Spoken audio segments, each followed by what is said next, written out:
Guillotine, leg drop off the top, gets him just a 2 count. Psychosis, 25 years of age, already in his 9th year as a pro. Trained in Tijuana with Rey Mysterio Jr. and Conan. I trained in Tijuana myself a couple times. Boy, you sure have. Stop it. This podcast is a member of the Place to Be Nation family. Visit us at placetobenation.com. The only place to be in your pop culture world. You know, one man's going to leave this place as the winner. One man's going to leave this place as a loser. You see, Benoit, I know you love your mother, but from what I understand, so can anybody for $2.99 a minute. Oh! So ladies, figure out who wants to get beat up first and get in the ring. The long-term impact of this main event will be felt for years to come in the world of professional wrestling. Road wild. You know, we're ready to go. Let's get it on. Grab your plunder and open the pay window. It's time for Survey Says. From the beach to the Black Hills, the summer of Survey Says rides on. Tonight, Place to Be Nation, we are coming to you live from Sturgis, South Dakota. I am, of course, Tim Capel, joined by my co-captain, Andy Savage Helene. We're all fake tatted up and have new fake piercings to go along with it. Andy, I am loving your leather vest and your chaps as well. You chose wisely for this occasion. I kind of stole Sonny Onoo's hat too. Oh, I wondered where that came from. Very good. Did you take that from him after he wrecked his motorcycle? I understand he was stung by a bee on the way in and just wiped out. Yep. He may need that back after the show, but that's okay. I'm already questioning my decision of denim on denim on denim for this venue tonight. But as long as I make it out of here alive, I guess that'll be a lesson learned. Isn't that what Tony did? He always had the denim on denim. Yeah. I mean, if you can look as hard as Tony Schiavone in Sturgis at the biker rally, then you're either doing something really right or really wrong. Isn't that what they call a Canadian tuxedo, I think?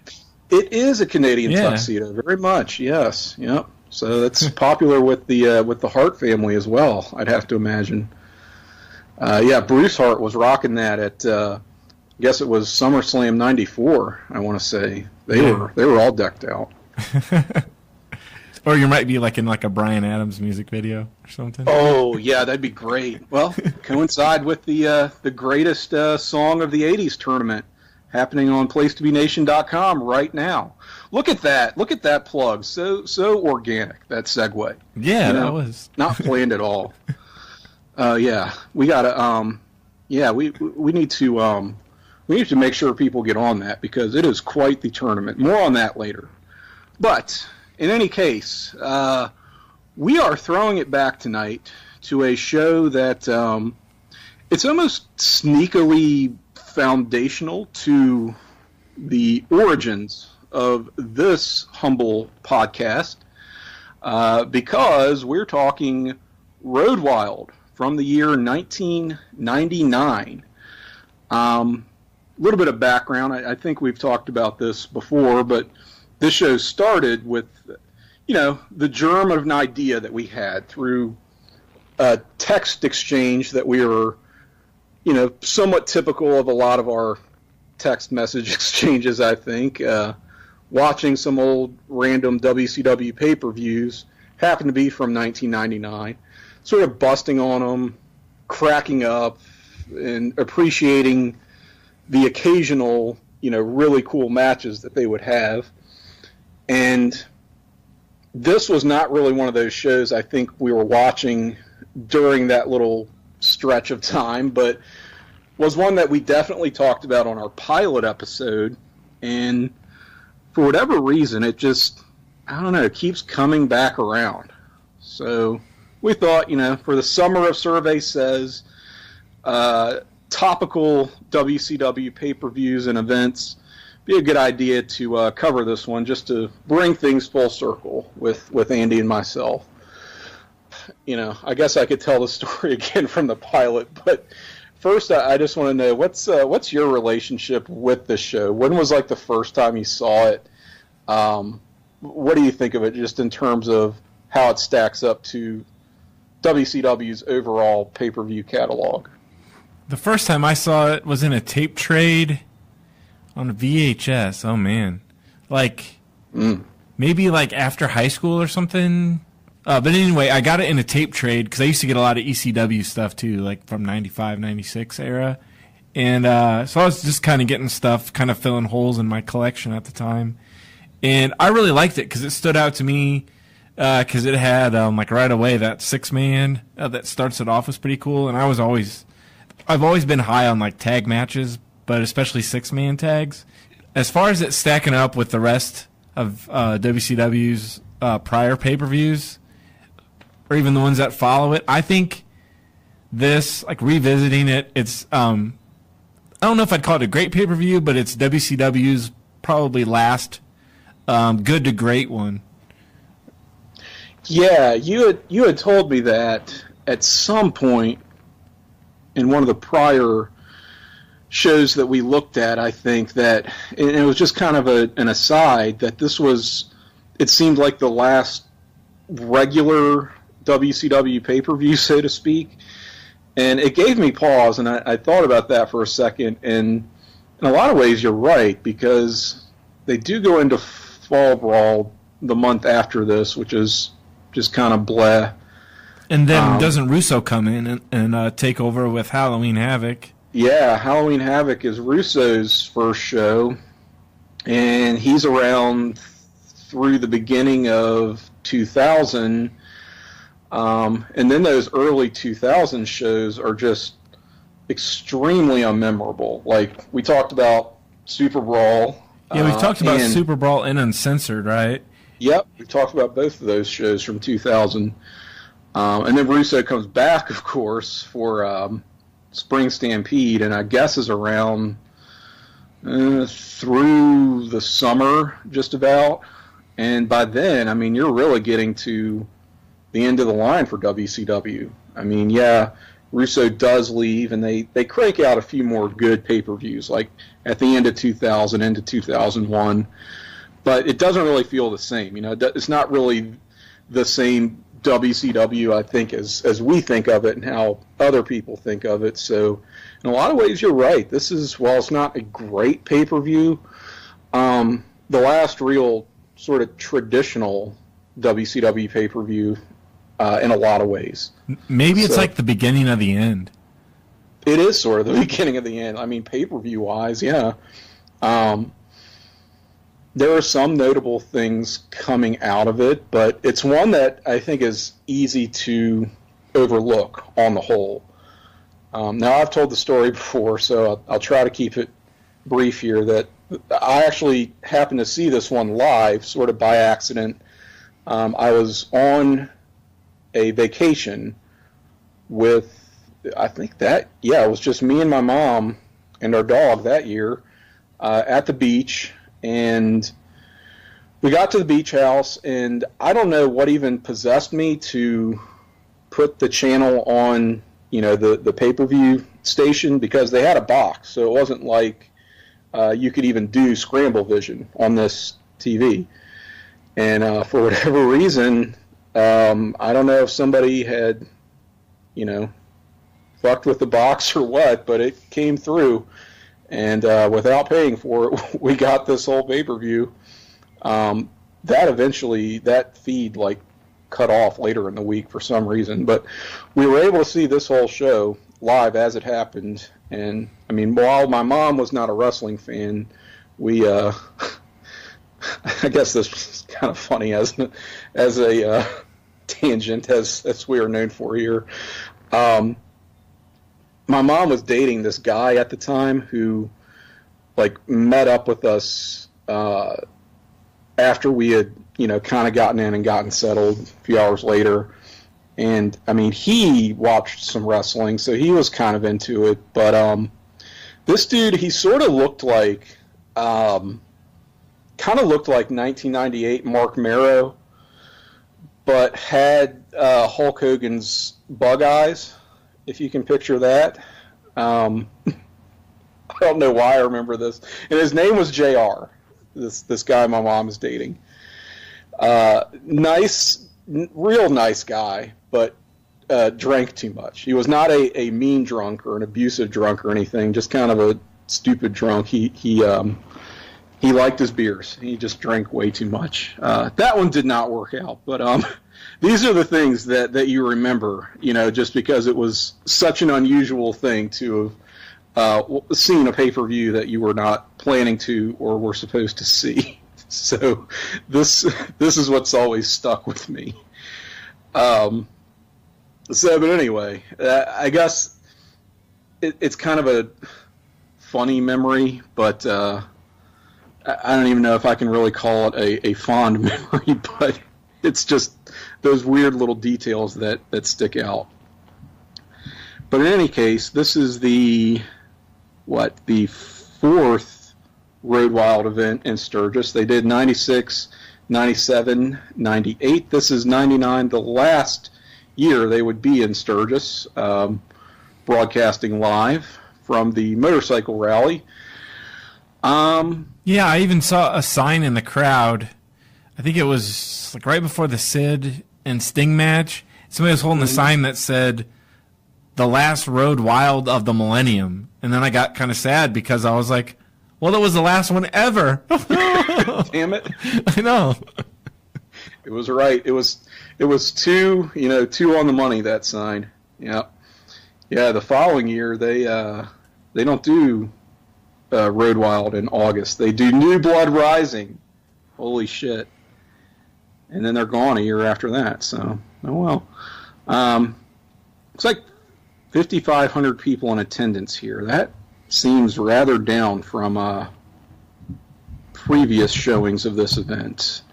But having said that, I thought they did a better job of being just conscious of their audience. So you don't have like a 35-minute Dean Malenko, Chris Benoit opener, right?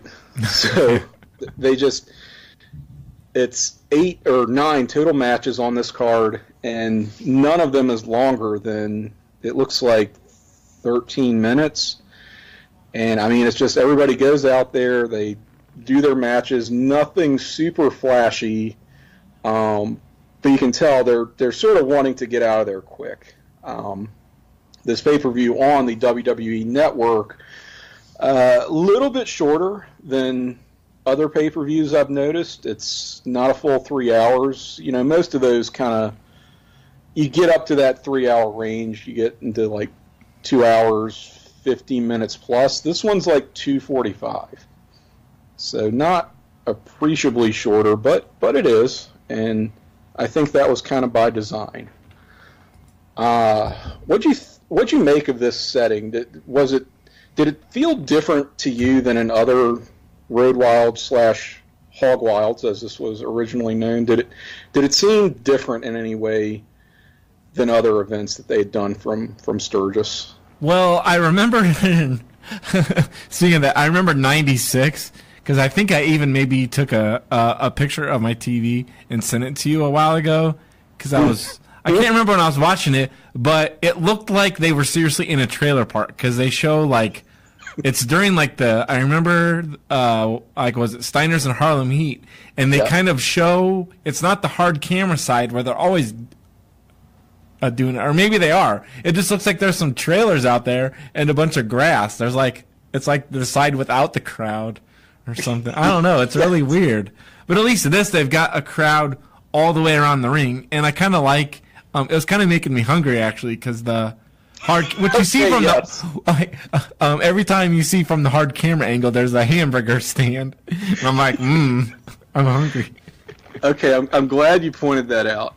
I kept getting distracted by all the banners, all the vendors out there, and I have a question for you. Maybe you'll know this. Maybe I'm really stupid, or this is a regional thing. I don't know. What are butterfly fries? I have no idea.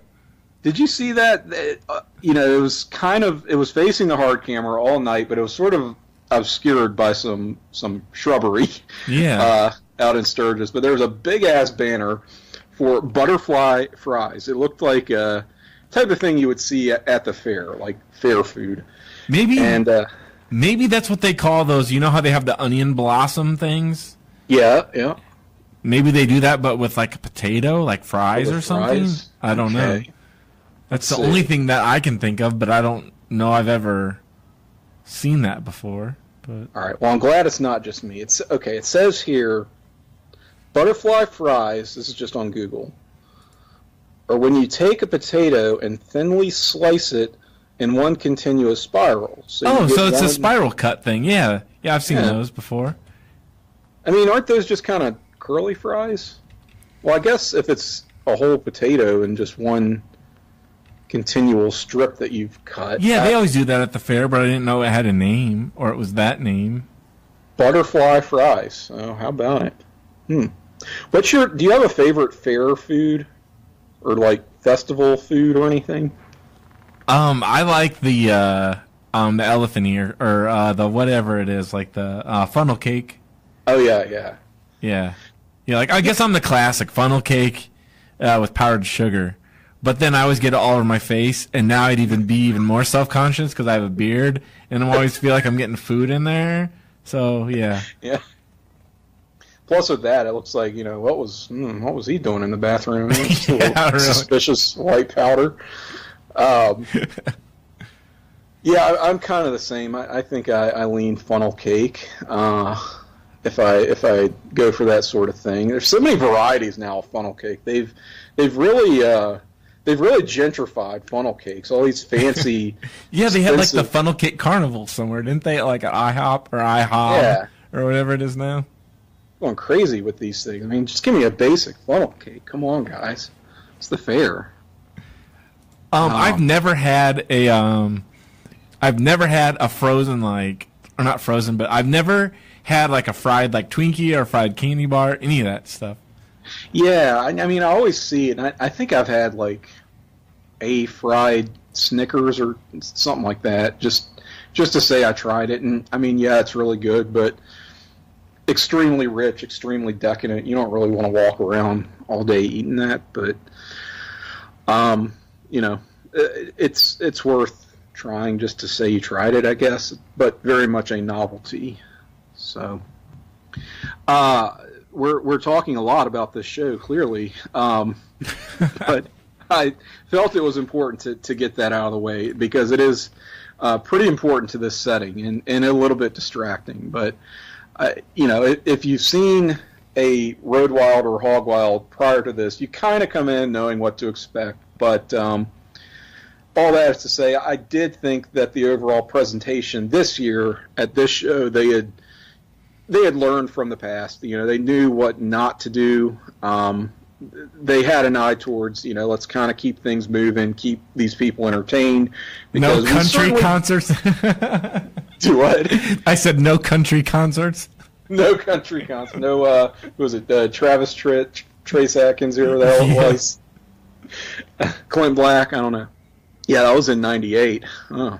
Won't find that on the network, sadly. But in any case, you don't want this crowd turning on you, really. I think that's important to keep in mind. So it is somewhat unfortunate that this was their last one, but I get why they couldn't keep doing this. I mean, I guess it was a free gate. If you attended the biker rally, you could just see the wrestling show. Just seems like a bad plan. But we're not here to talk about the rise and fall of WCW. First match. You mentioned it's a 6-man. Rey Mysterio, Billy Kidman are returning. Well, he'd been back, but pay-per-view return of Eddie Guerrero. They're kind of early in that Filthy Animals run against the Deadpool, Raven's new faction. Although Raven is not in the match, it's Vampiro and the ICP.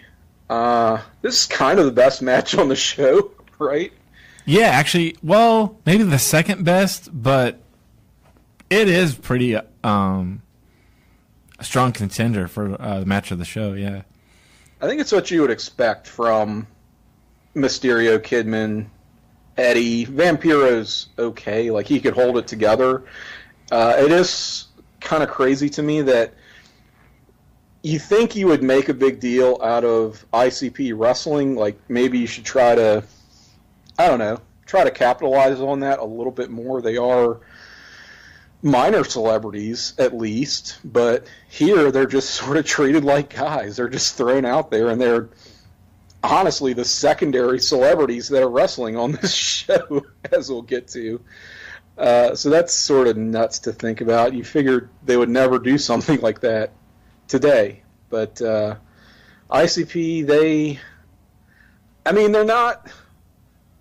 they're not ring technicians, of course, but they sort of can bump. They don't really have much in the way of offense, but it's surprising to me as well that not only are they out here, but they're really just thrown in the ring. You know, you think Vampiro is going to do most of the heavy lifting here, but he doesn't. They're just treated like, you know, any old tag team partners for the most part. So, I don't know. I guess, you know, they had done some wrestling before, but it just goes to show WCW is like, whatever, it's a match. Just have a hot opener, do what you need to do, and get out of here. Yeah, I mean, it definitely popped me, got me enthused for the rest of this show. Kidman kind of crushes Shaggy Two Dope with that shooting star press for the win. He often did that move awkwardly, and this was not one of his better shooting star presses. I don't know if you noticed. I didn't notice that. There was some other stuff I noticed in the match, but okay, what else you got? There was one thing that I kind of wanted to point out, like, right away. Like, Mike Tenay was a serious, like, downgrade on the three-man booth after Dusty. Like, I don't know how to describe it, but it was just annoying to me, like, when the ICP's coming out with Vampiro, and he's like, oh, well, you know, the ICP, they have what appears to be hockey jerseys on, and on the back of their jersey, it says, the Great Malenko, and, you know, they took reference from Dean Malenko. They're wrestling fans, huh? And he just, like, I don't know, it's like, kind of like JR would throw out football facts or something. He's just, like, trying to, like, maybe throw out some facts and sound relatable, but he just sounds like... You're right. The professor... The most unhip or something. It's just not very hip, Mike Tenay. Yeah, I get what you're saying. The Professor Mike Tenay shtick doesn't really play that well in this kind of context. Like, it's okay for random Nitros and Thunders and shit like that, just TV shows where you want to have some variety in the booth, like Tony's doing play-by-play and Bobby or whoever on color, and then Mike as the guy who's just throwing out fact after fact. Or, you know, you're sort of eating that up. You get into some of the trivia of it, but something like this, it's like, come on, man, nobody cares about that shit. But especially coming off of, you're right, Dusty in the booth, in these three-man booths for WCW shows. And, yeah, the commentary isn't spectacular here, although I think Bobby does maintain his sobriety throughout, so kudos on him, I guess. He got pretty infamously sloshed at the 96 show, which Dusty was kind of cracking up over, but his presence is missed. You're right. I think you always need Dusty for a ridiculous show like this. Yeah, maybe I'm being too hard on, like, Mike Tenay, but I don't know. I guess I thought it was just so dorky. You know, how he's starting to describe stuff. I hear you. I also liked Raven, though. If you saw him, like, he didn't do a whole lot.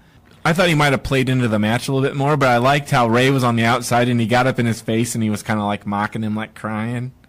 So, yeah. Yep. Kind of getting back into more of that flock mode. So yeah. He had, I think earlier in the year, he had been tagging with Saturn and Canyon to some extent as well, and Saturn has since gone to the Revolution faction, who we'll be seeing soon, and Canyon turned, joined the Triad, so that left Raven twisting in the wind, but he's kind of building up a new group of followers here. And I sort of dug the Deadpool. I like the name. It's a pretty cool name, if nothing else. Yeah. Yeah, I dug it too. And he's gone soon after this. He goes back to ECW, does Raven, like very soon after this show. Yeah, because I was going to mention that because I was trying to think of the timeline because I know he showed up on that first ECW on TNN, which was late August. Wasn't there like a meeting where Bischoff's like, hey, if anybody wants to leave, you can just get out, and he did? Yes. Yep. It's like, well, and that was the end of it. Yeah. I wonder if Bischoff has a podcast now. It's called, doesn't everybody? I know. Yeah. It's called 83 Weeks. It's a Conrad special. So joining the likes of Tony Schiavone and Bruce Pritchard. Man, that guy's almost got more shows than JT. Yeah, really. I know. He's got quite the stable now of personalities. So, in any case, I have not listened to Bischoff's show yet. I haven't listened to any of his shows, but I would like to know if he has talked about the whole, I don't know, a lot of stories like that. Not just Raven supposedly walking out, but all these sort of wrestling urban legends that he seems to often be at the center of when they're in this period of WCW. So I have to check that out. But, okay, so Road Wild, this show itself happens on August 14th, 1999. As you said, the first episode of ECW on TNN was just a little bit later in August. So, I mean, we're talking maybe like a week turnaround for Raven. This is possibly his last WCW appearance. But I'm not going to commit to that. I don't want to be wrong and get dragged on Twitter. So, in any case, did you have anything else for that match, or shall we move along here? The only thing is I was wondering if around that time they ever had Eddie against Vampiro one-on-one, because I like their exchanges in that match. I think they did. I mean, I think they would have had to on a Nitro or Thunder. Yeah, because even Eddie, like, I like their exchanges, and then Eddie, I think he went up to the top rope, like the Undertaker walking the top rope, and then did like a Hurricane Rana. Yep, yeah, cool, which looked really great. Yeah. Eddie was just jacked out of his mind here. He'd had that car accident, earlier in the year, and I mean, people were kind of doubting if he could come back at all, and if he did, it would be like a year or more. And this is, we're talking about 6 months, really. And he just looks incredible in the shape of his life. You had hoped he'd maybe cleaned his act up a little bit. I don't know to what extent maybe he had or hadn't here. Certainly he would have the quote-unquote demons to battle later on as well. But, man, he makes a good showing here. I got super into Eddie Guerrero at this time period. Just a dude that I'd seen a lot of and not appreciated to the extent that I did until he was gone. And I guess I have since made the heart grow fonder, because when he came back, I was like, I'm kind of super into Eddie Guerrero now, one of my favorite wrestlers. So, and he's been that way ever since. Yeah, he's one of those guys who's like never really been my favorite, but I've always liked him. And then in like matches like this, I'm like, shit, that guy really should be like in like my top 5. I think how you'd say he's like sneaky good.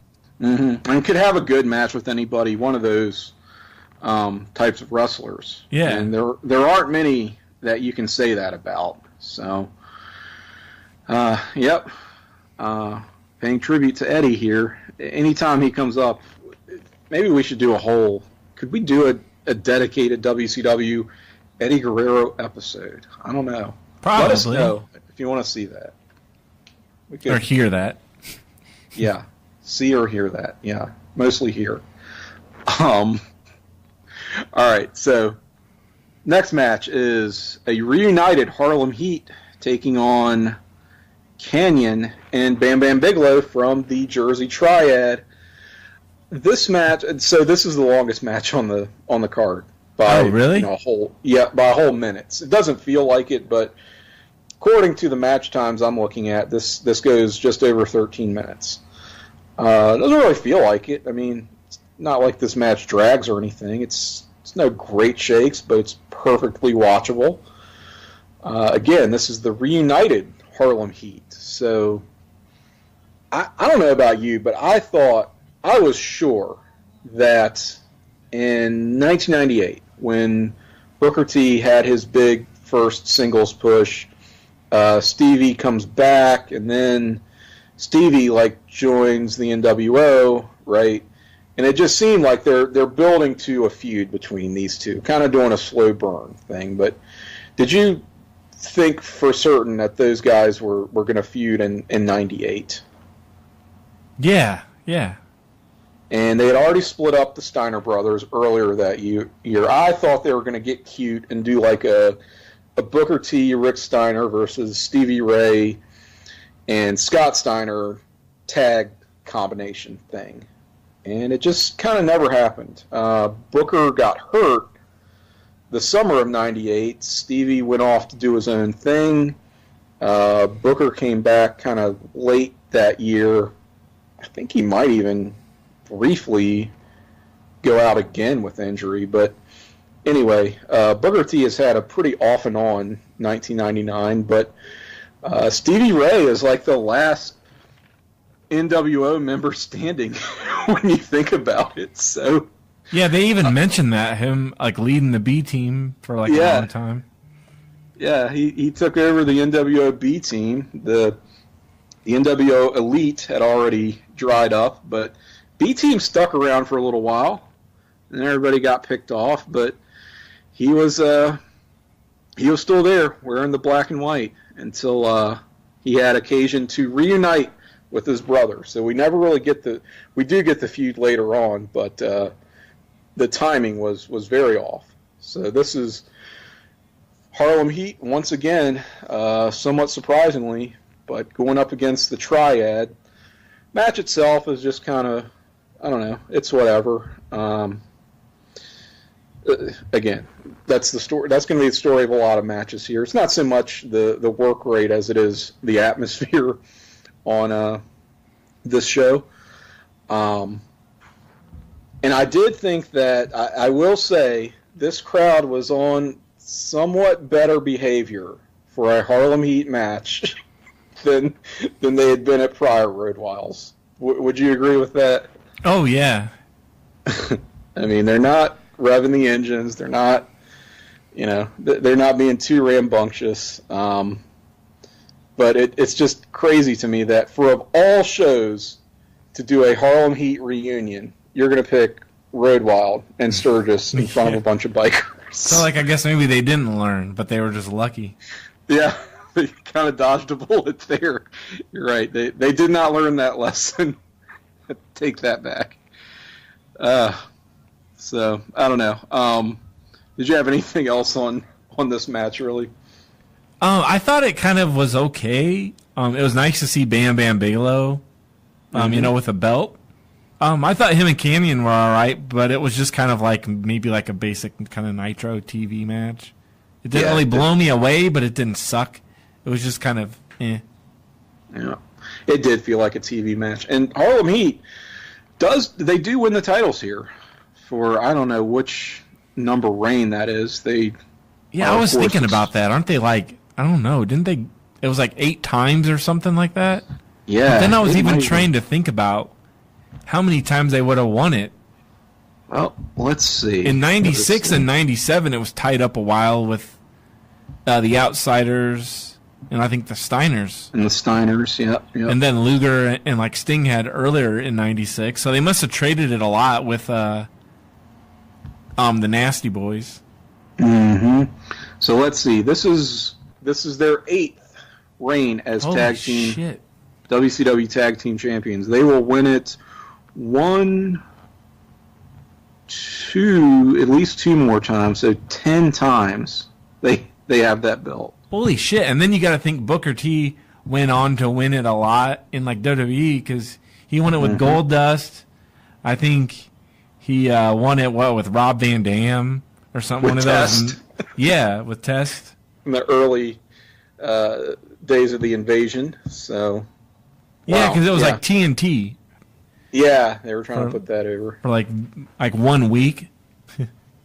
Well, they also tried. Who was it Billy Gunn in the Big Show that? Oh, we're Shoguns. Yeah. Yeah. And Vince said something like, "I don't care if you call yourselves Rudy Tooty shit on a stick." It was something like it was one of those like clearly Vince not caring, which is so rare for him. But that one stands out. All right, we've drifted, but that's what we do.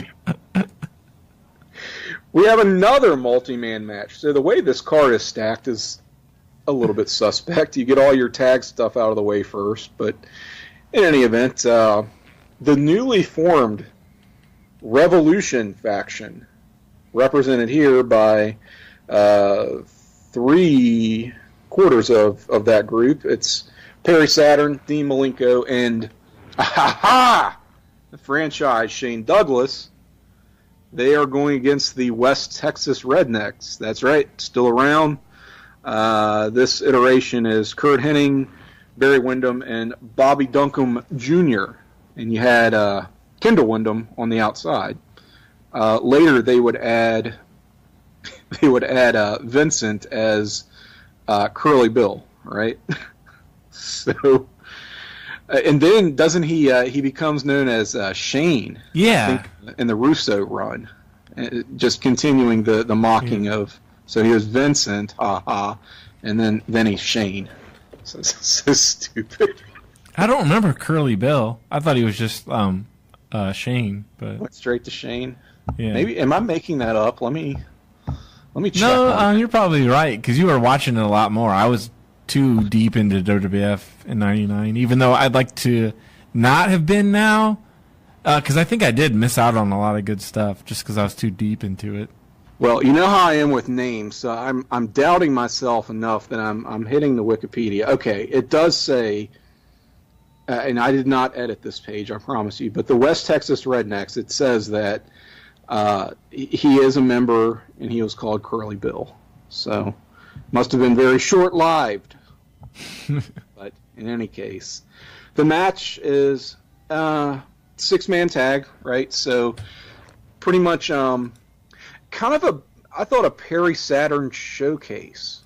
So it seemed like this feud, this little mini feud, was more on the back of Saturn, where he had been having matches with various members of the West Texas Rednecks on television.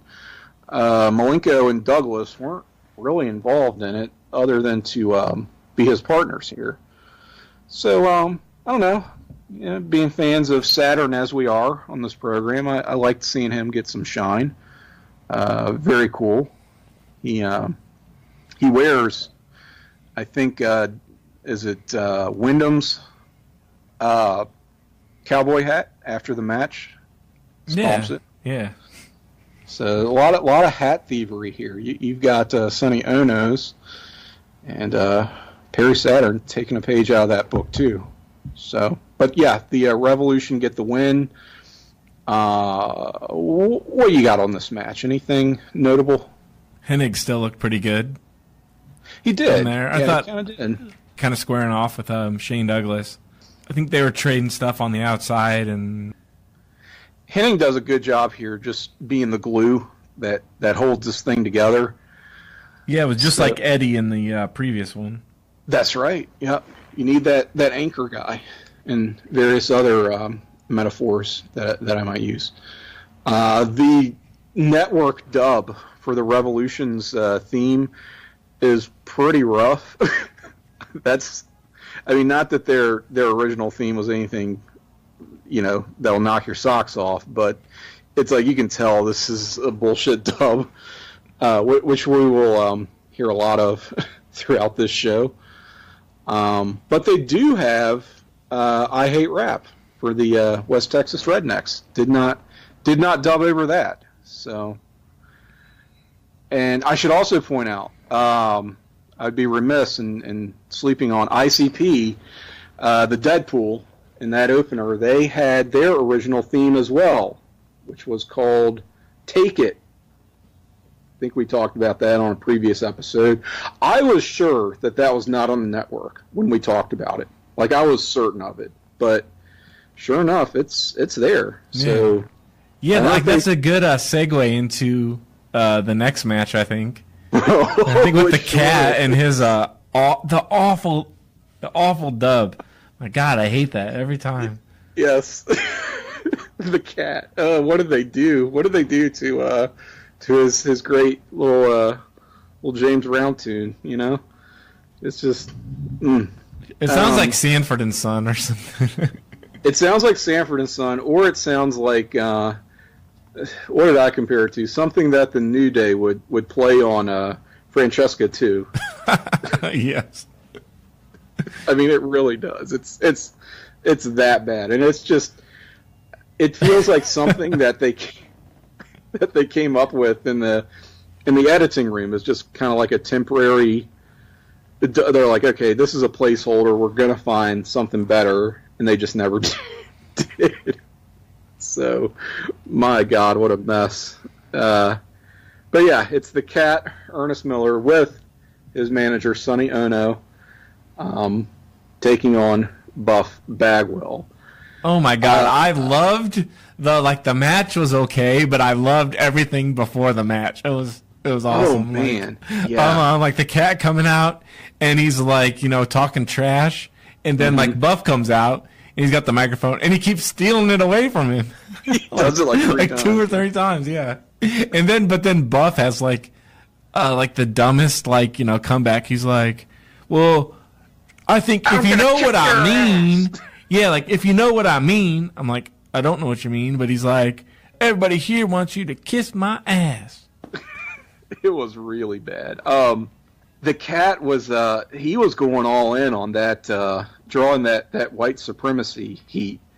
He I mean it's a little bit uncomfortable, yeah, but he's got like the gloves with the Confederate flag. Yeah. And he like keeps throwing it up and taunting the crowd. Like he is really, I mean he's whatever they had kept in reserve for the Harlem Heat match. I think Ernest Miller brings it out of this crowd very much by design. So, but he knew what he was doing. I mean, this is, the cat is not quite the cat as we will come to know him, but he's still a pretty good showman. And he's really putting that together here. I did feel like, in a way, this is somewhat of a demotion for Buff Bagwell. I mean, he does get the win, but it's in a way that it's sort of like, yeah, we'll put you over, but you're going to look really weak. He just he wins with like a roll-up, right, where there's a distraction with Sonny Onoo that backfires, and he gets a schoolboy on the cat, and that's it. So he looks really weak, even in winning, and then they kick his ass after the match. There was one thing I was thinking that, like, maybe I'll even cut it out of the show. I don't know. But, like, when I was, like, maybe I was too distracted by, like, Sonny Onoo coming out. But I was thinking, like, if he was around now, or even back then, they should have had him like that, what was it, like that, I think his name was Chow in The Hangover. Oh, God. I could totally see him doing a character like that, especially if he was in WWE. They probably would have totally ran with that. Yeah, I could. Wow, they probably.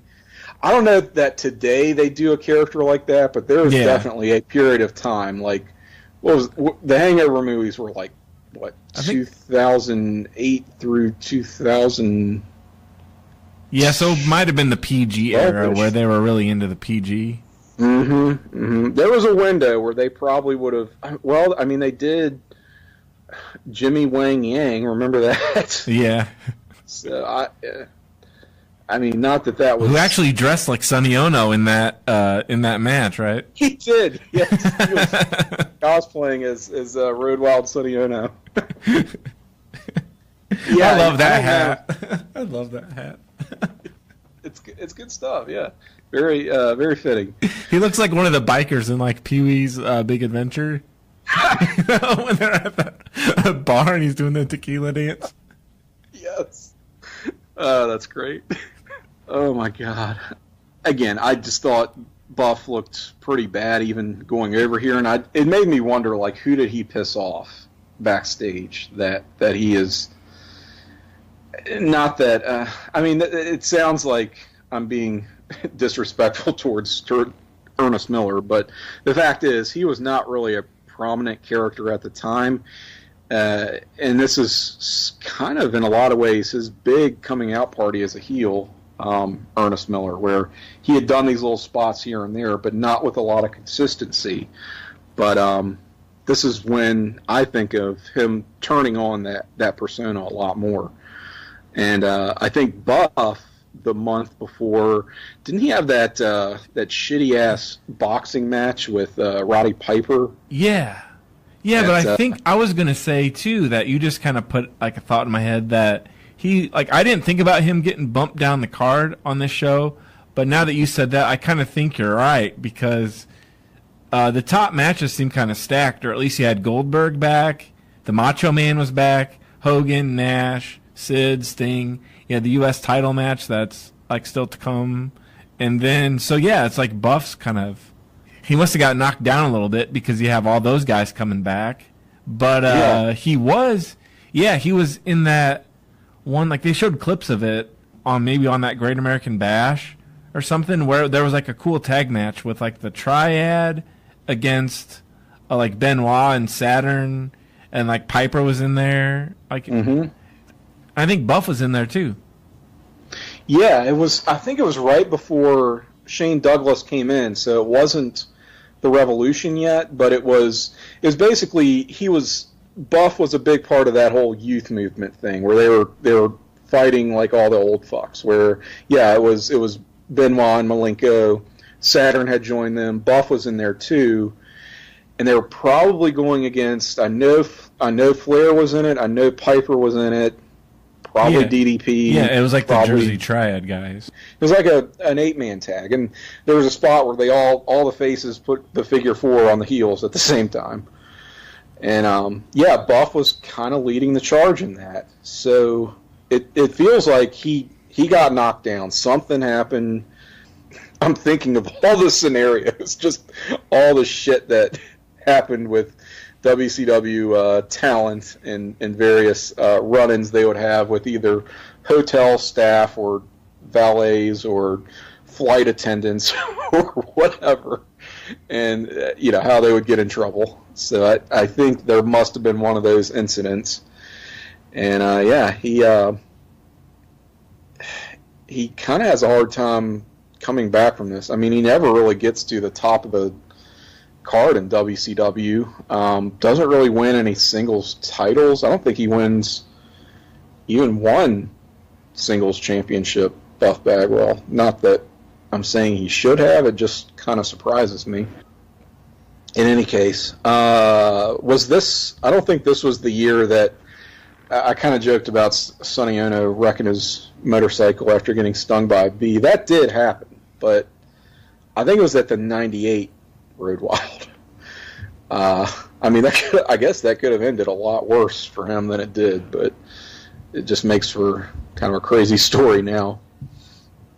So why don't we take a look at one more match here before we go into our break, and that is for the United States Heavyweight Championship.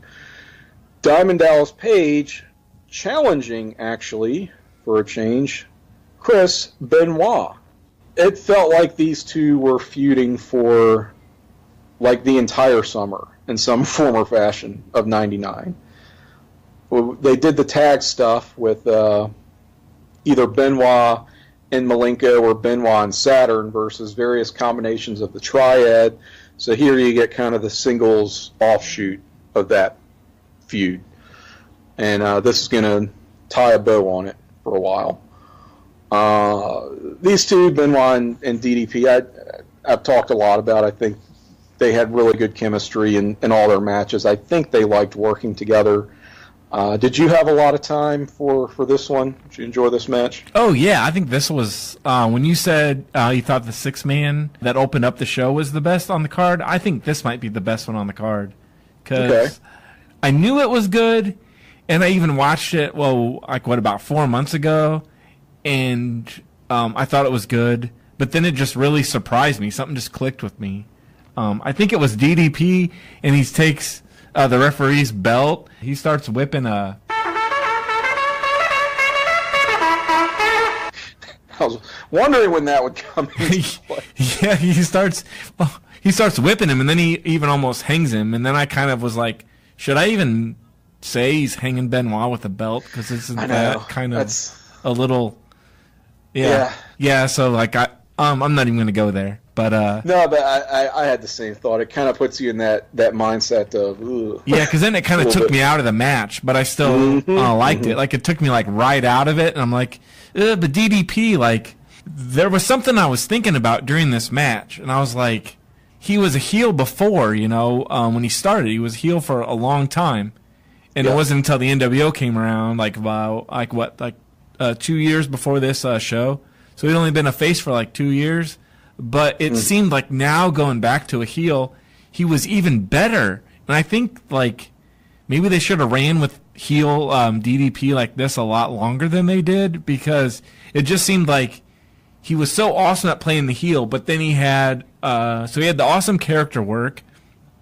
Then he had the awesome ring work that maybe he had kind of built up, after wrestling Savage and Hall and all of those guys a lot, I think it upped his game, and it just seemed like the best of both worlds right there. Yeah, that's a good point. He is DDP good at playing that scumbag heel type, and this does feel like the main event version of that very mid-card heel character. I'm thinking like the tail end of that heel run, like in that 96 stretch where he's doing all this stuff with Johnny B. Bad.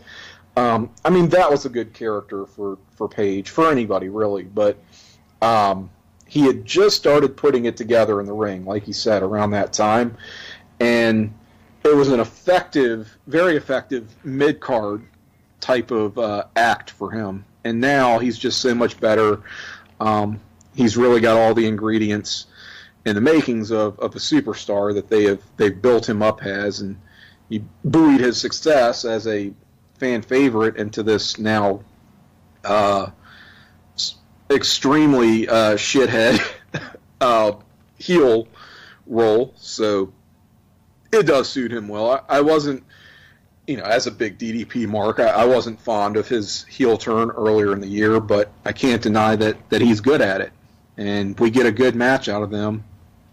And again, as you alluded to, a bit of a role reversal where, Benoit's always kind of been a face anyway in WCW, but he was like more of a tweener-leaning heel in his 98 matches with DDP, who was like the mega babyface. And here, this is very much a sympathetic character that Benoit is portraying, and DDP is anything but. So you're really pulling for Benoit. He had just won the U.S. title off of David Flair on Nitro. So yeah, people probably want to forget that David Flair U.S. title run, but Benoit, that was sort of him winning the big one before he won the big one, because it was his first major singles championship, and people were pretty into that at the time, myself included. I really enjoyed that sequence where he hits the bridging German suplexes. He does 3 in a row, but he doesn't pop them off the way he does the rolling Germans. He tries to pin DDP after each one, and I'm just like, good Lord, no wonder he broke his neck doing shit like this. Yeah, because I thought that was so cool, because I know that, they'd run the rolling Germans, but never, into near falls like that. Yep. And Benoit gets put over really strong, where it's like the rest of the triad comes in, tries to interfere. He fights them off, and they even show his teammates in the Revolution, like, watching, I would say backstage, but there's not really a backstage on the show. But they're watching on the monitors. We see them. They're kind of starting to run out, and you're thinking, maybe they should come out and help their guy here. But they don't. Benoit successfully fends off the triad, gets the very clean pin over DDP with the flying headbutt, which I don't feel like he won a whole lot with that in this stretch. So puts over him, puts over the move. Good, solid U.S. title defense for the newly crowned champion in Chris Benoit. So while it is a little bit hard to talk about, hard to watch, taken as a match, pretty good. And, I just have a hard time. I never know what to do with Chris Benoit matches, so I guess I don't really call it the best match on the show, but you could certainly make that argument. It was, kept me engaged. And if anything, I kind of wanted it to be a bit longer. And that's kind of the through line here with, some of these matches we've talked about already and that we'll see later is they end, I won't even say abruptly because we get good finishes, but they're the type of finishes where you think, and maybe this is me talking through 2018 eyes, that, okay, we're going to get a false finish here. We're going to get a kick out and they're going to keep going another, 5 minutes or so. And I don't know, you bite on some of those false finishes, and here it's a little bit of the opposite where I think, I don't think that's going to be enough to put it away. Oh wait, yes it is. So, but that's fine. I mean, it's not like they make the matches worse, really. It just is not necessarily what I expect from, modern day wrestling, at least. Why don't we head into a break? And we're going to come back here, run down the rest of the show. But for now, get yourself some relief. Try to steer clear of the porta potties because that's going to come into play later on as well. So use caution, but get yourself some refreshment as well, some butterfly fries and a Dr. slice, and we'll be right back.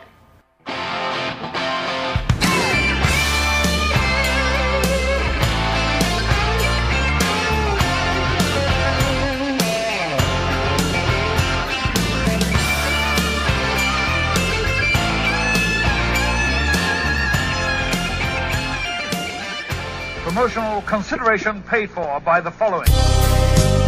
Hey, pro wrestling announcer Kevin Kelly here. I want to make sure you are all subscribed to all the great feeds here at Place to Be Nation. It's really easy to do. Just head to iTunes or your preferred podcatcher app today and search and subscribe to the Place to Be Nation wrestling feed, which of course includes the full archives of the Kevin Kelly Show, the Place to Be Nation pod feed, and the Pro Wrestling Only feed. Subscribe, listen, and then rate us and leave feedback today.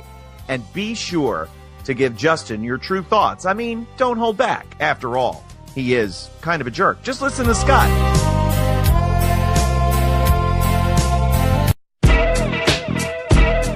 Place to Be Nation's JT Rosero and Chad Campbell here. We want to let you know that we have a ton of great podcasts available to you on iTunes, Stitcher, Google Play, and PlaceToBeNation.com. We offer them to you on two great feeds. On the Place to Be Nation wrestling feed, we bring you the Mothership, the Place to Be podcast, along with Main Event, Survey Says, the Monday Night Wars, and our monthly pay-per-view reaction show, as well as Jeff Learns Wrestling. In addition to these full-length shows, we also deliver special network podcasts and pod blasts on topics old and new. Over on the Pro Wrestling Only feed, we dive deep inside the wrestling business with a stacked army of experts leading the way. The feed features potpourri shows such as This Week in Wrestling, Greetings from Allentown, Match of the Week podcast, and the Military Industrial Suplex. We also have shows that focus intently on certain topics like Through the Years, Worldcast, Strong Style History, Strong Style Story, and Mount Olympus. Plus, the feed has the full archives of legendary shows like Titans of Wrestling, Where the Big Boys Play, Letters from Center Stage, and Letters from Kayfabe, plus much more. And on our very popular Place to Be Nation Pop podcast feed. We offer such great shows as Talkin' Pop, the Glenn Butler Podcast Hour Spectacular, NBA Team, PTBN Play, Sunday Groove, Breaking Balls, and Lucha Undead. As well as a veritable podcast heaven for comics fans. With the Hard Traveling Fanboys, Sellers Points, Todd Weber's Conversations, Geek and Sassy, and Marvel Age Podcasts. You can find all of these current shows, plus archives of our past podcasts, including The Kevin Kelly Show, as well by subscribing to both feeds on iTunes. And while there, be sure to rate and leave feedback today. All these shows, plus others, available at PlayStation.com, where we cover pro wrestling, sports, movies, comics, plus in-depth stretch projects and more. Be sure to support our site by using PlayStation.com/Amazon when doing your online shopping, and download our free PTB Vintage Vault Refresh ebooks via the links on our site. We also want to thank our friends at Boneheads Wing Bar in West Warwick, Rhode Island, and Fall River, Massachusetts, and thehistoryofwrestling.com. Be sure to follow us on Facebook, Twitter, Instagram, and Tumblr as well. PlayStation.com, the only place to be in your pop culture world. Hey dudes, Hulk Hogan's running wild on the WCW, and I want to tell you about it right now. Call the Hulk Hogan hotline, 1-900-737-HULK. It's got 8 incredible options, like Beat the Hulk, Hulk Trivia, and one of my great Hulk messages. There's always something new on the Hulk Hogan hotline. Call now, 1-900-737-HULK. Call costs $1.49 per minute. Kids get parents' permission. Charges will appear on the parent's phone bill.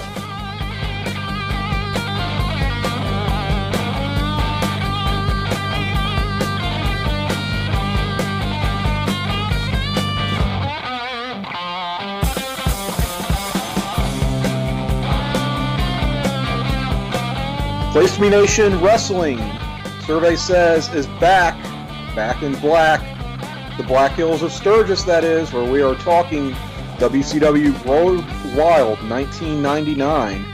And before we get back to action here, we do have some administrative business to attend to, as we often do on this program. I believe we do have a new Survey Says Fan of the Month. So, Andy, I would like to turn it over to you to do the honors. Who do we have as our fan of this month? This month, I'm going to have to give it to one of my buddies, Luke Newhouse. He's been listening for quite a while, especially recently. He's given me a lot of feedback on the WWF versus WCW episodes, where we've been comparing wrestlers. And he's been kind of making a case for the controversial ones, where I've been going one way. He's been making a case for the other direction, but I just told him, hey, it's my show. Too bad. Yeah, congratulations to Luke Newhouse. I was never entirely sure how to pronounce his last name, even though I feel like I vicariously know the guy through the comments on a lot of your Facebook posts. I know that you guys are friends, and perhaps we should become friends as well. So he's also a resident of Pekin, Illinois. Is your favorite town? Okay, a Pekin resident. So a Pekinite, yeah, I think a Pekinite. Or are they a Pekingese? I don't know. That would be a good question. Oh God, that about broke me. Excellent. That makes it. Now we have to make it official because it's even better. But thank you, Luke, for your feedback on our Who Booked Them Better episodes. I'm really glad that has succeeded in generating a good bit of discussion. That's the idea of those. And congratulations and welcome to the Survey Says Fan of the Month Club. Very, very good stuff. We will perhaps connect on Facebook. That'll be cool. All right. Can we go back to Hog/Road Wild here? I feel like we should be we need Greg Phillips here for past guest of the show, Greg Phillips, of course, our dear friend, to make the Hogan motorcycle noise. Like that, you know? Yeah, perfect. Yeah. I don't know if that's a cat in heat or a motorcycle or what, but anyway, we're going to rev our engines here because our next match, it's kind of a big one. You know, you could perhaps call this a triple main event pay-per-view because it is Sid Vicious, the Millennium Man, taking on Sting, as Tony Schiavone would say. It's an all right match between these two. Once again, I think continuing the theme of ending a little abruptly, a little prematurely, perhaps. But I liked what they were doing in the ring. You know, Sting keeps going back to the Stinger Splash, and eventually Sid kind of suckers him in, catches him as he's going for that second or third splash right around the throat, takes him up for the choke slam, and that is it. Big win for Sid Vicious here, and not the first time Sid and Sting had kind of a high-profile pay-per-view match. And I had mentioned on our last episode with Jenny, talking the tag team main event from Beach Blast 93, where you had Sting and Davey Boy Smith against Sid and Vader, that I thought Sting had good chemistry with Sid Vicious, even though their matches weren't always the best in the world. Yeah, he's doing that same thing to start off the match, because I think they kind of did it in that tag match where he's really rocking like Sid with the strikes. Mm-hmm. Yeah, he's like almost trying to take the big man off his feet, and it kind of gets you into it. Yep.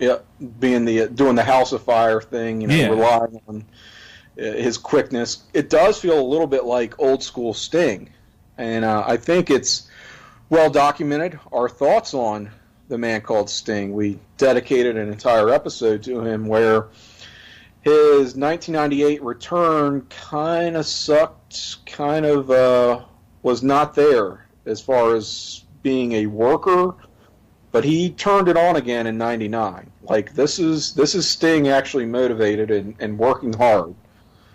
So I did enjoy the energy of this match. It's not like it drags at any point, certainly. And Sting gets some big moves as well. Yeah, the one spot I liked was where Sid's actually kind of up in the corner, like across the top ropes in the corner, and like Sting's like kicking him, and he's kind of like bouncing up and down on that. Yeah, that was a cool spot too. And Sting does hit a superplex on Sid, which is pretty impressive. And once again, I can't emphasize enough the very clean win by Sid Vicious here. That kind of shocked me, but I think maybe they were building up that Millennium Man. So I guess that's why Sid got the clean win like that. But it kind of shocked me at first. Yeah, and that's exactly what I think they were going for. Is they're starting the big push, the big singles push for Sid. He came back. He was part of Macho Man's entourage. Had a pretty awesome return though, where he power bombs Kevin Nash at the end of the Nash Savage match. I believe it was at Great American Bash. So immediately he looks awesome, and he's back, and he's Sid again. So now he's kind of split off from Macho Man, doing his own thing, and he starts his he'd already started actually his win streak gimmick, and they're playing coy with it, where they're keeping tabs on the number of wins, but they're very much working that. And I think the idea is that Sid is supposed to be mocking Goldberg, calling out Goldberg, but the announcers maybe don't do enough to say that, hey, this is bogus, he hasn't really gotten this many wins, blah blah blah. But I don't know, they were maybe trying to have it both ways with that whole deal. But yeah, I mean, the idea is they are building him up now, leading to a feud with Goldberg that perhaps we'll get into on another occasion here. But I always have time for Sid, a motivated Sting as well, which he was this year. And if anything, I've said it before, but I could have gone for another like 5 minutes here. They were doing some fun stuff. So in any case, keeping it moving here, we get this match confounds me a bit. Goldberg and Rick Steiner. Yeah, because you were talking about Buff getting. Sorry about that. No, go ahead. I was just gonna say, yeah, it's weird that Buff got bumped down, but Rick Steiner got bumped up. Big time, right? So we've got a heel Rick Steiner, which he had turned heel earlier in the year. He had, talk about Sting in Great American Bash. They had that somewhat infamous dog attack match. Oh, God. I believe that was at Great American Bash. Rick Steiner is kind of inexplicably getting a big heel push here. I don't even remember when exactly or how or why he turned heel, but I know he turned heel earlier in the year. Again, they did that match with Sting, and they're just sort of trying to put him over as the badass, but it's still Rick Steiner, so it doesn't really work. Is that Kevin Sullivan booking or something doing it? I guess so, yeah. This is, I think Sullivan probably is booking this show. I mean, they always went back to him when things went tits up as far as, Nash was the booker for a while, and they went back to Sullivan. And they got Russo, and of course that was a debacle, so they went back to Sullivan. So I think that's the case. But who wanted Rick Steiner as sort of this almost main event level heel? He had started palling around with Sid Vicious. They were their own little group, which is, not really what I want to see Sid doing. But I will say that Rick's very open disdain for this crowd is a bit impressive. He's flipping them off on the way to the ring. Gets a pretty audible "fuck you" in there, which is not bleeped out in any fashion. And then it's taking on Goldberg, which you figure, Goldberg needs to really just smash this guy. And it's nuts because while this is a very short match, it's like 5 minutes, Rick Steiner dominates. And in a way that, even though Goldberg at this point has had competitive matches, you think about the DDP match at Halloween Havoc in '98, he had been served his first loss to Nash, of course. So he was having real matches, not just squashes. But of all people to have a really competitive match with Goldberg, it's fucking Rick Steiner. And as Steiner starts wearing him out with the he takes Goldberg's knee brace and is using it as a weapon, just beating him down. I'm just like, what is this? Why are we doing this? Why is Rick Steiner getting so much in this match against Goldberg of all people? So I don't get that one, and it's not something that has really been talked about. But it really threw me. I mean, Goldberg does get the win, of course, but I just thought Steiner was on offense way, way, way too much. Even though this is a short match, it's pretty absurd. So, did you have any takeaways from this one? Yeah, I just kind of thought it was weird too, and just Rick Steiner being like that high on the card. But I did like, not about the match, but I did like the little video package where they show Sid ambushing Goldberg with like a shovel, and I thought those guys could have been. Like if you had Sid and Rick Steiner as like a crazy tag team, well, they're already crazy anyways. But I mean, yeah, if they had more of if they had more time to team up, they could do some crazy promos. Yeah, I mean, I feel like they did tag on Nitro off and on a good deal in this summer and going into the fall. But this Rick Steiner push, it keeps going for a while. Like he wins the TV title after this. Yeah, like I remember now too that he was like the U.S. champ on that what was it? Or he was like the U.S. champ near the end of WCW, and then Booker T beat him, right? Yeah, I think he was, yeah. Rick Steiner, yep, because Scott was the world champion, and Booker ends up with both belts on the last Nitro, yeah. So, God, it's pretty ridiculous here. But in any case, I guess if Scott Steiner can't be on your card, you'll settle for Rick. Maybe that's the thinking. I'm not sure what was going on with Scott. He might have been suspended, actually. This when he called Ric Flair an old piece of shit or something like that, and probably got himself suspended. Anyway, we move into what is kind of one of our co-main events, which is Randy Savage taking on Dennis the Worm Rodman. Is this Randy Savage's last pay-per-view match ever? It certainly is for WCW. I know he did some stuff for TNA later on, but yeah, this is it for him in WCW on pay-per-view. He makes like 2 more appearances, I want to say, on television.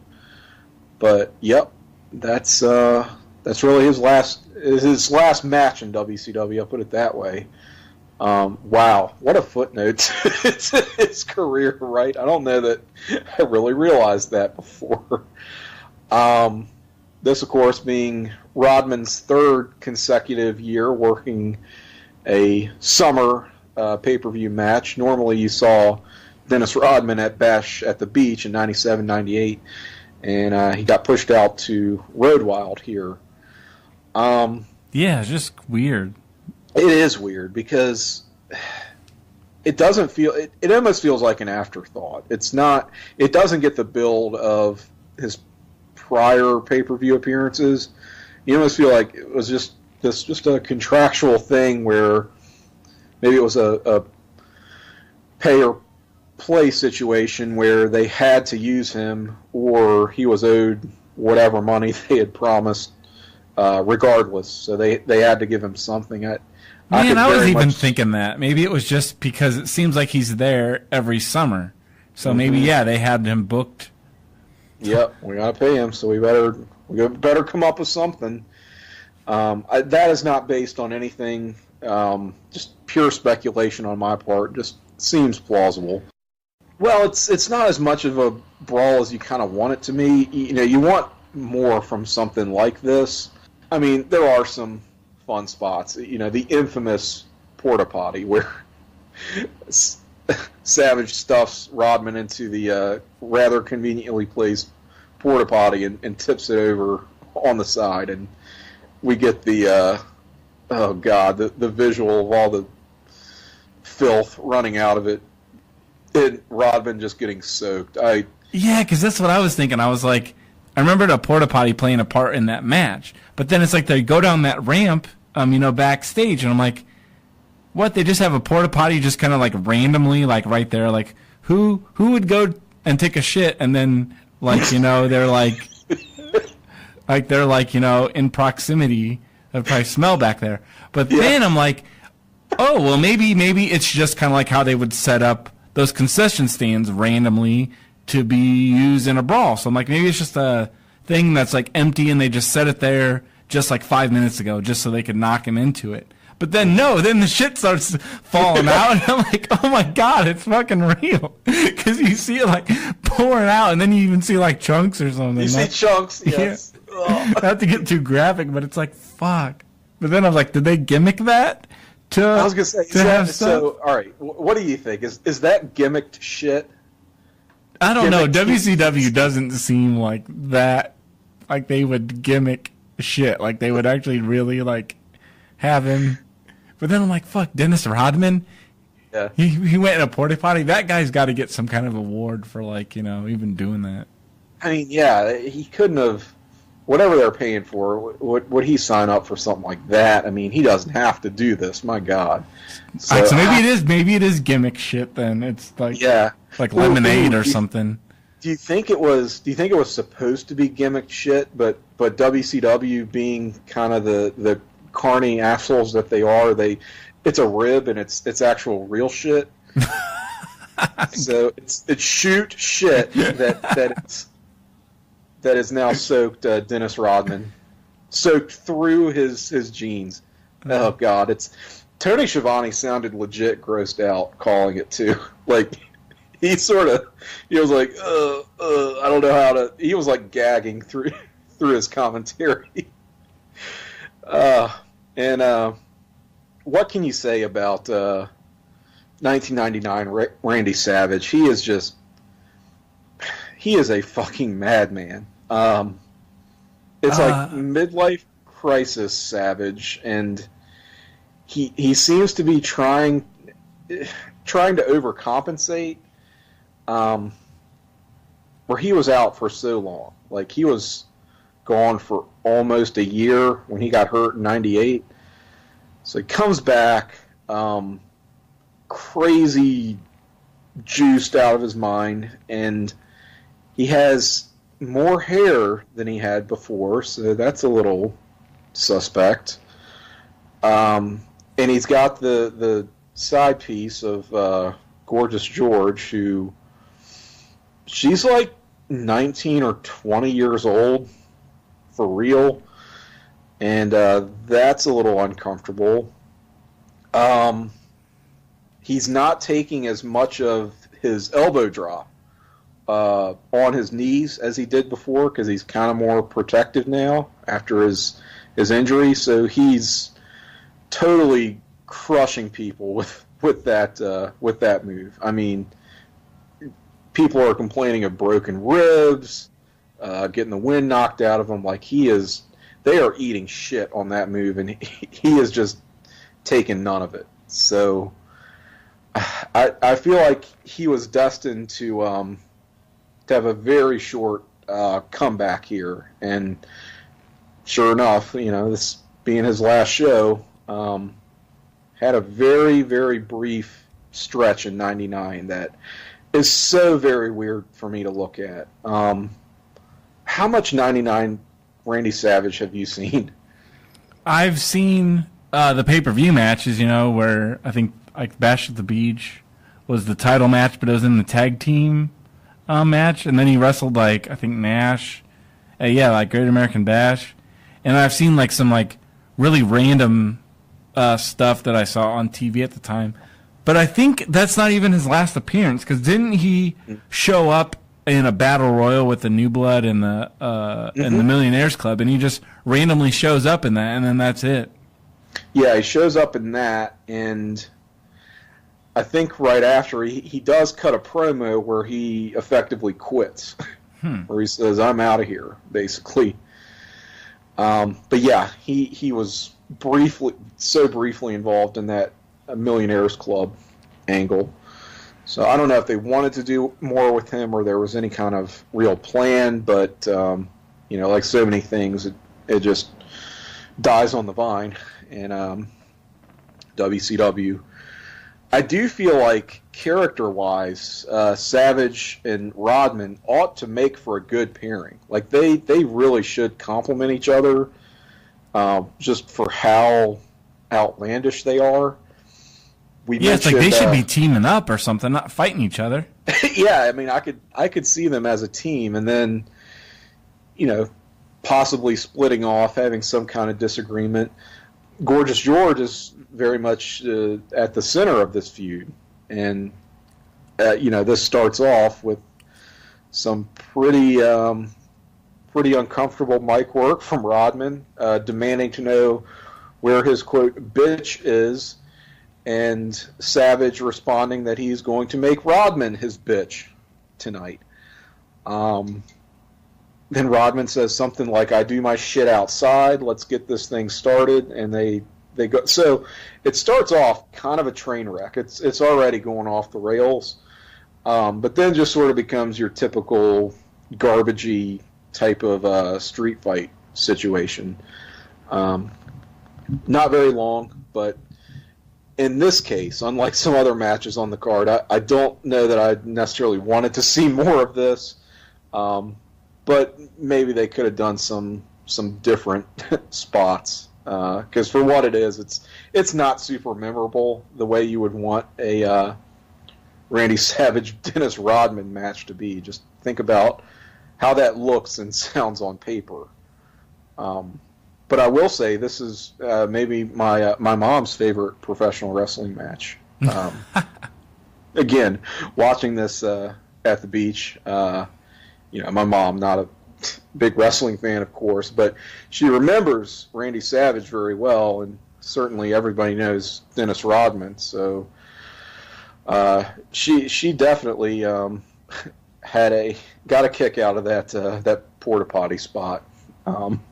I mean, that kind of still comes up today sometimes if the subject of wrestling is floated. So floated and shit. Oh God.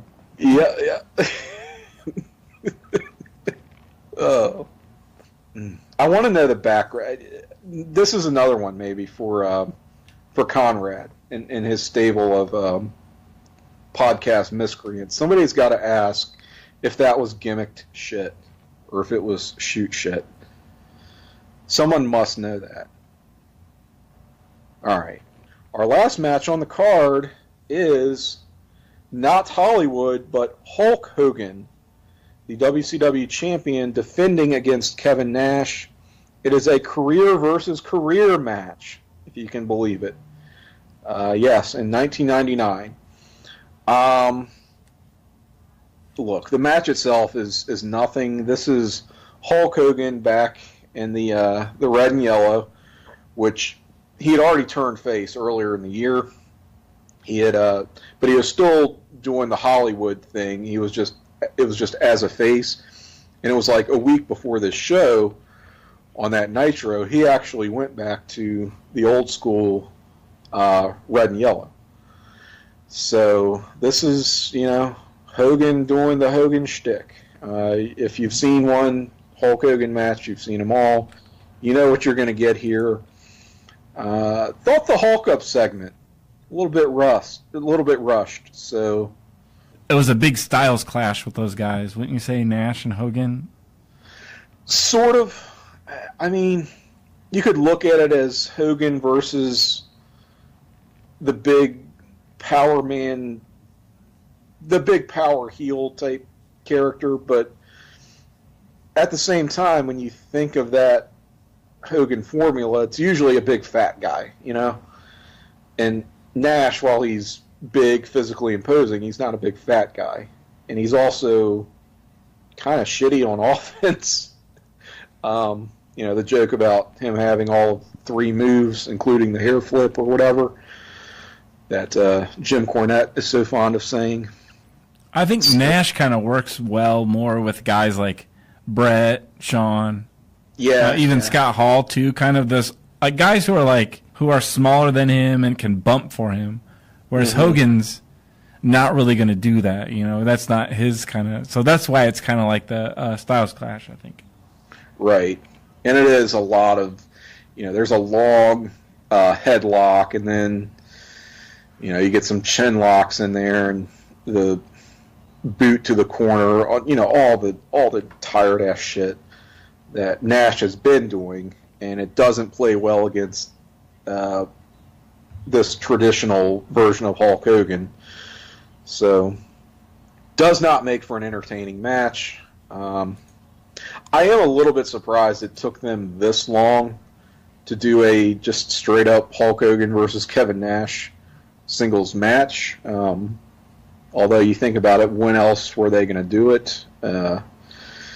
We tried with the finger poke of doom.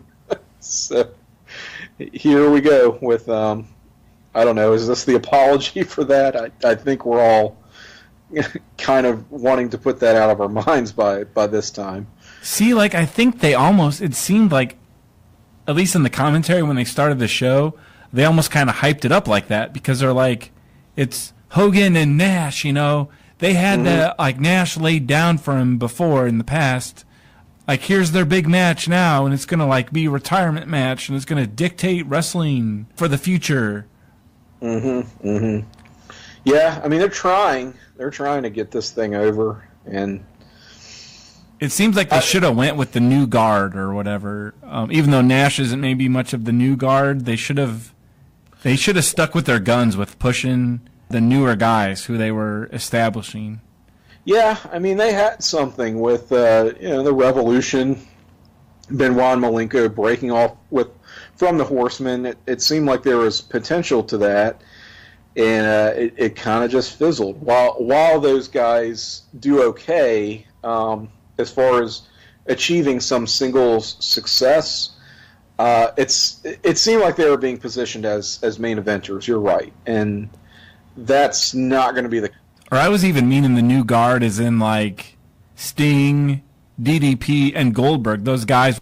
But they were really pushing him to the title in, like, 97, 98. And then he just kind of drops back to being, like, a mid-card, and he doesn't really, like, stay there. But here he is. He's, like, fired up in 99, and he's having good matches, with Sid and Goldberg. And then you even have Goldberg, who's back, and he got the title. And then it just kind of didn't go anywhere. So it's like, if maybe they were kind of thinking like their back was to the wall with WWF kind of turning and winning the ratings for so long, and they're like, all right, well, we're just going to go with what's established. We're going to go with Hogan. We're going to go with Nash. I think they should have kept building on what they were doing. Yeah, I hear you. It's kind of a microcosm of WCW as a whole in 1999 with just real stop-start booking where it seems like they're onto one thing and then for whatever reason that gets scuttled and they try to go in another direction. That doesn't work, and look at how they played hot potato with the world title. DDP winning it for the first time. Way back in early Spring Stampede, loses it in short order. They put it on Sting, and he wins it back for second time on the same night, that very famous Nitro. Pretty cool to pop a rating, but DDP doesn't get much of a reign. They job him out to Nash a month later. Nash only has it for 2 months, and it goes to Savage, of all people, and Savage drops it to Hogan the next night on Nitro. Just what are we doing? What's the direction here? Who do you want your champion to be? Who do you want to build this company around? And this is twice that Randy Savage has not just had a 24-hour title reign, but has dropped it to Hulk Hogan the next night. So that very specific sequence of events it's mind-boggling to me. And I don't get it. I know that these guys are trying to be protective of their spots, and it's that very old-school mentality at work. Hogan and Nash are just these master politicians, but what are they worried about? It's not like they have long careers ahead of them. They've made their money. They're set for life. Even if they don't necessarily care about the future of the company, it's just, why not kick your feet up at this stage, I take it you didn't love this one. Did not find it to be a 5-star classic. Nah, it's basically like a WCW show. Yeah, you have the hot undercard, and then it kind of cools as it goes. Yep. I mean, we're used to shitty main events. So it's basically classic WCW right there. It really is. It very much is. Gosh, that's our show. How about that? Road Wild 1999 in the books. Final thoughts. I'll just say that it's an easy show to watch, isn't it? This went by pretty fast for me. I don't know about you, but it moves along nicely. I don't know, the match order is a little bit wonky, but it moves quick. Nothing really overstays its welcome. If anything, you wanted to see more of some of these matches. So Yeah, while it's a footnote, I do think that in a lot of ways you're right that it's the beginning of the end. If you're tracking these things in terms of WCW pay-per-views, kind of the last real normal pay-per-views as you had come to know them from World Championship Wrestling. Final thoughts from you. It's not bad. It's not great. It's just, yeah, like I said, like a classic show. And I pop for good tag team wrestling, and I think I had that. Mm-hmm. Yeah, it does have that going for it. You're right. Yep. So, all in all, I think that will let us close the book on Road Wild 1999. The last. Sadly, going to be the last Road Wild, but maybe we will come back and look at this. We didn't do a pay-per-view series on this, of course, but we could look at some of the other shows in this lineage. Maybe it's always interesting to go back to Sturgis and just take the temperature of the crowd on these different years. So, Andy, would you like to promote anything on the social media where they can find you or correspond with Survey Says on social media? Survey_says on Instagram, or if you see our posts on a Place to Be when we got a show post, I don't know. If you're listening to the show and you like it, leave a comment, and we appreciate it. Hit us up on the gram. I am now an Instagram user. Can you believe it? I don't think I will ever post any real content, but I am following a lot of people and a lot of concepts and a lot of shows, such as WCW Survey Says. So you're just kind of lurking, like in the old Blog of Doom days, where you were kind of just hanging out but didn't really comment. That's right. You know how I'll do it. Keep it in incognito mode until I feel the need to make my presence felt. I think right now people probably see my profile and think it's a Russian bot, and that's very much by design. That's good. That's how I like it. And if I feel the need to come out of the shadows, I will. But yes, I am Psych68 on the gram. That's CYKE 68 at Psych68 on Twitter as well. I am quite active on Twitter, or at least I try to be. So if you want to see retweets of my various podcasts or my friends' podcasts, then hit me up on Twitter. On that front, you can also hear me on the sister feed, Place to Be Nation Pop, where I co-host Talkin' Pop with Jennifer Smith, the guest on our last episode. Also on Place to Be Nation Pop, I need to stop saying that. It's going to kill my voice. We have the Marvel Age podcast. That's me, our fearless leader, Nick Duke, Russell Sellers, and the manager, Todd Weber, going through the chronology of Marvel Comics year by year. So we are through the year 1965. As of this recording, going to move into 66. I feel like the first part of 1966 will have dropped on Marvel Age by the time you're hearing this episode of Survey Says. So look for me there. If you're a comics fan, if you're a Marvel fan, show's a lot of fun to do. That is on Place to Be Nation Pop. Okay. I guess that about does it. We are not desperately out of time, but we're done. We did very good on time, I feel like. And next up, oh, look at this. It is Monster Vision on TNT with Joe Bob Briggs. We're going to be watching The Faculty.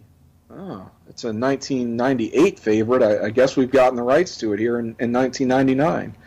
It's very good. Check that out on Joe Bob's Monster Vision.